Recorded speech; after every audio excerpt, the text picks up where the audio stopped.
In the E-Block today, Broadway Grand Rapids is offering $30 student and educator rush tickets for all performances of Ain't Too Proud, the life and times of the Temptations.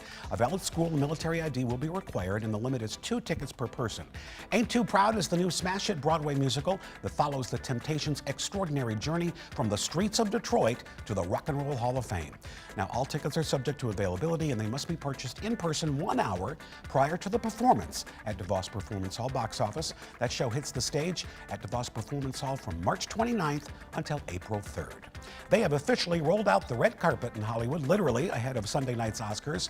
The show making its return to the Dolby Theater after being held last year at Union Station in downtown Los Angeles because of the pandemic. This year, there will be fewer media outlets than usual on the carpet and backstage, but far more than last year's super limited show. And you'll see it all right here, Sunday night, right here on 13 on your side. Now to Gwyneth Paltrow's former second-in-command at her company Goop, speaking out about wellness culture, now claiming it can be toxic. ABC's Kaylee Hartung has details. And now it's this modern lifestyle brand. A former Goop executive, the woman who helped Gwyneth Paltrow create the mega brand, now challenging the company's ethos, alleging wellness culture can be toxic. I'm just trying to get to a place where I can, again, be in conversation with my body, as those conversations had become distorted. After leaving Goop in 2020, Elise Lunin, writing on Instagram that she needed to break a tendency to be critical and punishing, vowed never to do another cleanse again, and went into full rebellion.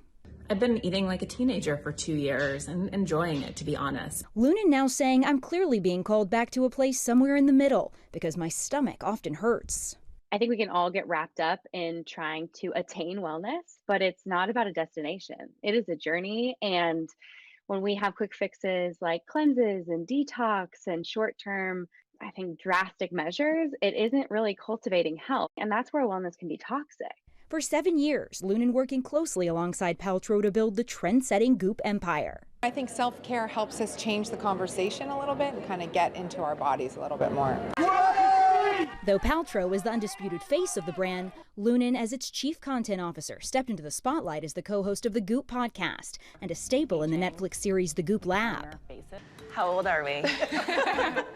But as the company has grown into a multi-million-dollar brand, so is the scrutiny. Some have criticized the company for promoting certain products with dubious health benefits, and some employees reportedly quitting in recent years, citing low pay, burnout, and difficult leadership. Goop does a really good job of breaking wellness stories and setting wellness trends. Sometimes they're financially unattainable for people, or the requirements of the cleanse or the fad just don't work with people's lifestyles. They do bring things to the surface, and people in the wellness community do listen up.